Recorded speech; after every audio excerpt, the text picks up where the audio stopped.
Hello, everyone. Welcome to another edition of Zooming In on the Halal Metropolis.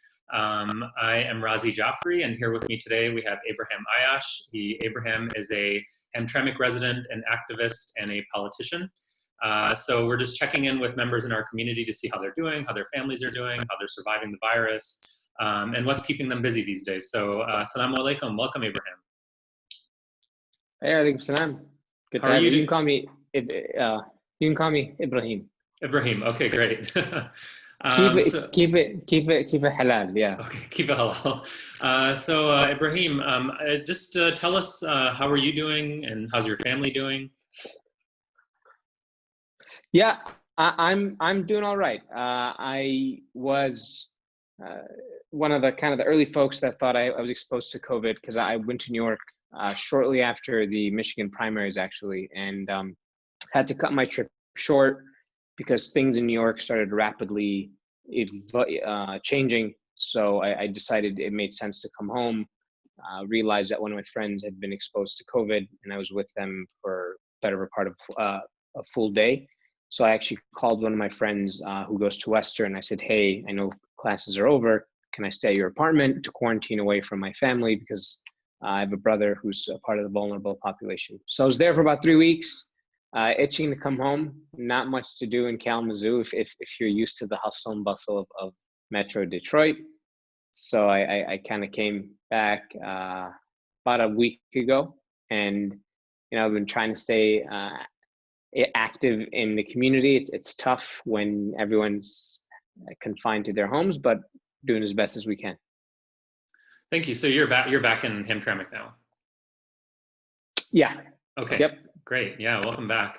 We're in an interesting, time right now because it's an election year, and your work with Michigan United, I'm sure that you guys are going to have a very, very busy year this year. And so how has that been affected? And tell us a little bit about some of the initiatives and projects that you guys are working on right now. Yeah. So, Michigan United's strength and our C4 Michigan People's Campaign, we're really good on the ground engaging voters and folks for issues in Lansing and DC, and this kind of comes to a halt. So for about a week, where everyone's trying to zoom in, so to speak, to try to understand the dynamics of webinar this and webinar that, and trying to be as effective as possible. With respect to the COVID crisis, we are trying to push legislation that is mindful of poor and working class folks in Michigan, namely things like fighting to ensure that those who are sick don't have to pay anything out of pocket as it relates to COVID care, and making sure that we're having a serious conversation on things like water and housing, and making sure that there's relief for people who don't have jobs right now, which is a lot of Americans. I think Michigan, I believe, is second in the nation as far as unemployment claims. I think only second to California. And per capita, we're actually only second to Rhode Island of people who applied for unemployment. So this crisis has definitely hit our state hard. And being from Hamtramck, so many people own small businesses, markets, restaurants, little shops, and we've definitely seen an impact in my community as well.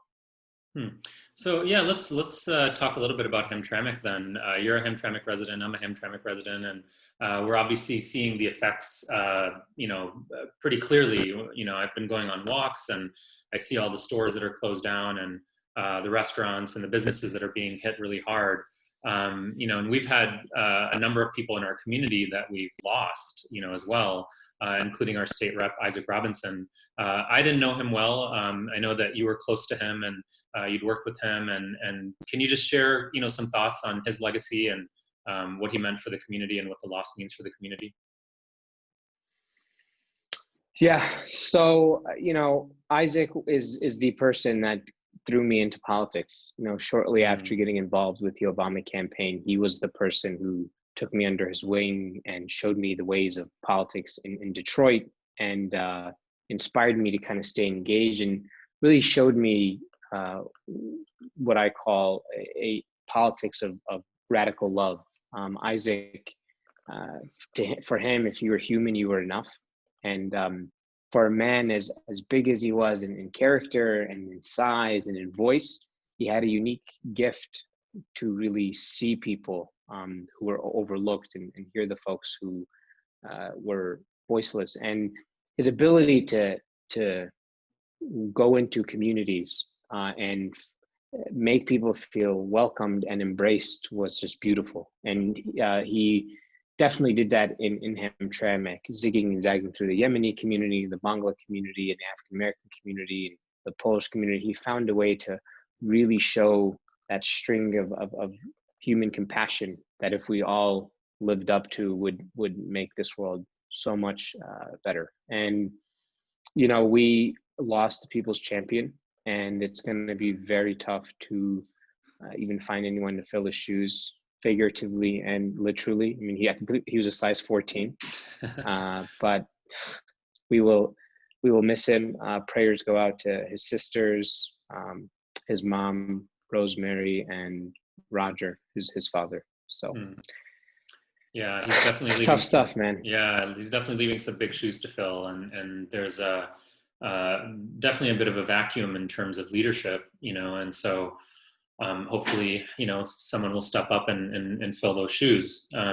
So, sort of continuing down, looking at Hamtramck, what do you see are the key points in the community surviving? I mean, you're very connected, obviously, to a lot of different communities and organizations in Hamtramck. What are they doing now to help their constituents, and what do you think needs to be done to get Hamtramck through this? I think for Hamtramck being a small, little town, there's so much energy, and to kind of drive down Joseph Campo, for example, and you don't see as much traffic or people walking around, and we have a lot of families here. Not seeing as many kids outside is kind of weird. And just 2 days ago, the weather was really nice, so I stepped outside and I heard my neighbor's kids playing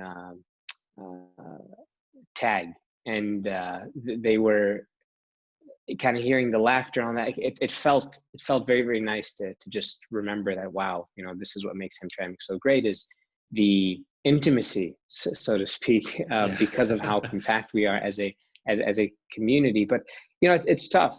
In Hamtramck we have about 10 mosques, give or take, and all of them had shut down. And the mosques were sort of the town square where a lot of folks come in and out every single day across all 5 prayers. And for them to be completely shut out is tough for a lot of people, especially our elders who use that as a way to have social engagement. So for them to sit at home all day, it's kind of tough. My dad's always something. So my dad was laid off. He works at Chrysler, and the plant shut down. So he's been home for about 2 to 3 weeks, I believe, and he's itching to go do something. When my dad's usually off, he goes to the family donut shop, grabs coffee and donuts with his friends, and just chat. Yeah. And that doesn't happen. So it's definitely taken a toll on our community, but folks are looking for ways to stay engaged. Tomorrow, for example, we have food distribution at some of our mosques happening. There's pockets of community service that just keep coming up. Folks in the Bangla community are distributing big bags of rice and oil and kind of some of the essential food goods that folks might want to keep to make food staples. And so there's a lot happening. There's a whole lot of engagement on Facebook. So a lot of Facebook Lives, a lot of people trying to, make light of the issue. It's tough, but they will come on and make laughs. We have a lot of the local imams as well, giving daily lectures and lessons. So, like everyone else, we're trying to adapt to learning how to do things virtually, but it's definitely not in our nature. We're very much a physical contact, in-person, vibrant community, and that's all went from that to being mostly virtual. Well, Ibrahim, hopefully things will be back to normal. It's really good to see you, and I'm glad that you're not sick and you're feeling good, and you're doing all the good work that you do. Keep it up. Thank you, and Yeah. I really like that mustache. So This social isolation will drive the mind to some pretty wild and creative places. So, look, I'll tell you, one of the biggest struggles for our community is folks can't get their lineups in their face. So like it's a people are struggling. So actually, my brother buzzed his whole head. He's like, I'm not gonna do this. So that's the way to do it. That's the way to I'm do it. not I'm I'm not as bold though. So I'm gonna try to keep this as kempt as possible. Nice. Well, thank you so much for your time. Take care, be safe, and stay home. Yep. Thank you. See you, Take Razi. care. Assalamu alaikum. Thanks for having me. Yeah. Thanks, Salam.